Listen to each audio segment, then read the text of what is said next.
Hello, rowers and parents. I have a thought about coaching. This weekend and next weekend, the month of June, you will have the opportunity to look at the results of major championships, whether it is high school races or Eastern Sprints, which is coming up for the men. And it shows a pattern. You will see a pattern of which schools keep winning. And coaches of schools that don't win consistently or have never been close to winning or be second or third,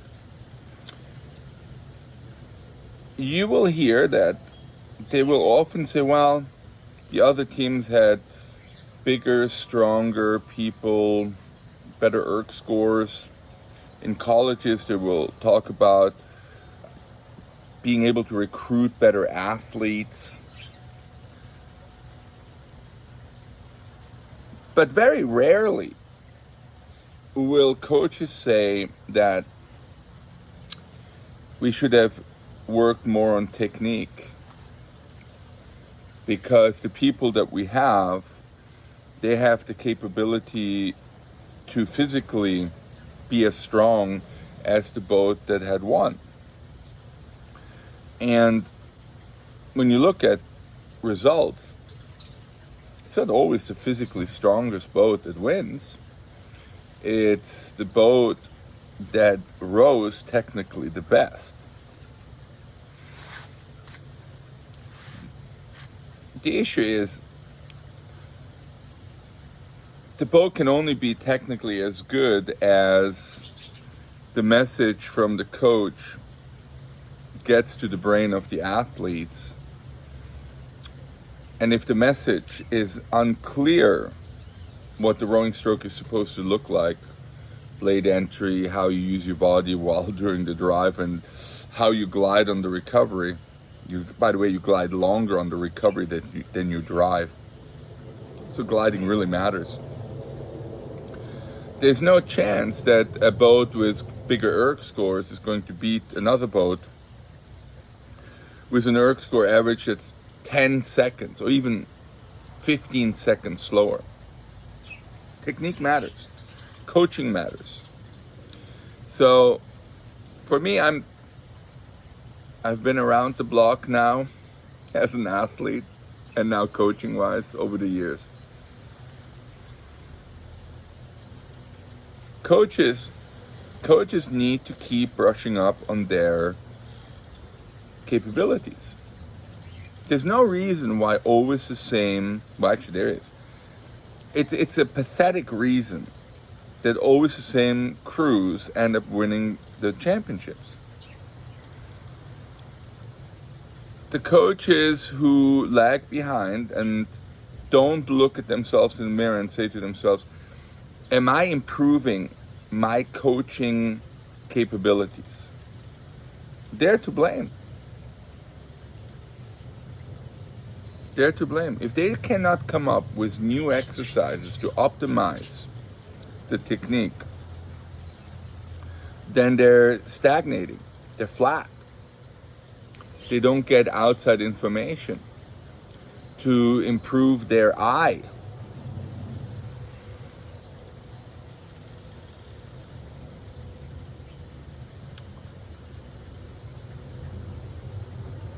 So, in my opinion, anyone who goes to college and gets recruited to Division I school, so let's say there are 15 seconds slower than the fastest crew or the college that gets the best recruits possible. Let's say school so-and-so gets the fastest guys, 6 minutes flat. And then the other schools get a 6:20. Well, over the course of 4 years, seeing a 20-second improvement in college is very, very, very, very doable. And I'm already talking about people who were top recruits for these different schools at 620 or 625. Yes, getting down to 6 is possible. So if you're a rower in college who hears, wow, my gosh, 20 seconds faster now that I'm a sophomore in college, and in 2 years or even less, I could be 20 seconds faster. Yes, you can. Yes, you can. Getting below 6 minutes as a heavyweight rower, male, is doable. Doable. If it doesn't happen, it's because of coaching. For the women, it's exactly the same thing. Breaking, for heavyweight women, breaking 650 is very, very, very doable. If it doesn't happen, it's because of coaching. So what is the reason for my video doing that? I want to stir the hornet's nest. I think it's ridiculous that we have a result status quo in the United States, the country with the most rowers there are compared to the world. And yet we're stagnating. There's no real competition. You have 5 schools that are the fastest crews for the last 20 years. With the men. With the women, I have not been as current, just because I coach the high school kids, and as soon as the high school kids go off, I'm coaching more high school kids just to see what's happening with them getting recruited. Coaching matters. The coach needs to be coached. There's a great TED Talk about a surgeon who said, once you become a surgeon, no one's going to tell you again whether you're doing it right or not. So you actually have to ask yourself, how can I keep improving? And I'll leave that TED Talk in the link. So this is it. That's my thought. Coaching matters, and that's why I'm the most successful high school coach since 2003. The kids that I get to work with, they get recruited. Their ERG score massively drops, or increases in speed drastically. It's because of the coaching that I got. I got coaching from the world's best. Both coaches that I had over the course of my Olympic career were named Coaches of the Year with the International Rowing Federation. That's the type of information that I got. And if you listen to an interview with Steve Gladstone, I'll find that link as well. He talks about the change in boat speed, collegiate boat speed, that started happening in my year. I know, it's 1993, it sounds like a long time ago for some of you. Pre your existence. But in 1993, he said things started changing. Why did it start changing? Well, good coaching.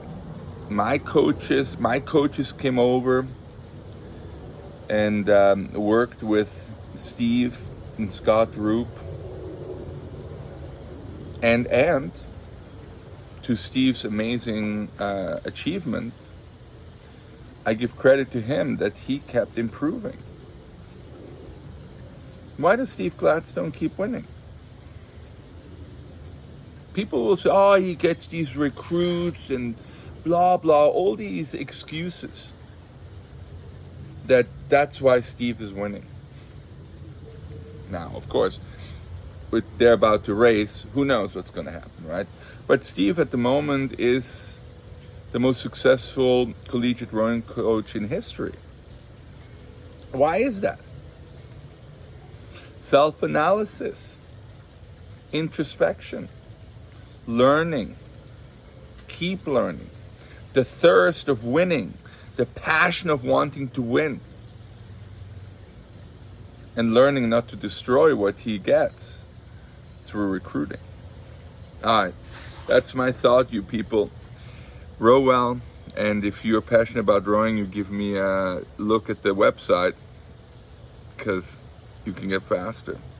Your child can get faster. Okay, your collegiate team can get faster. Bye.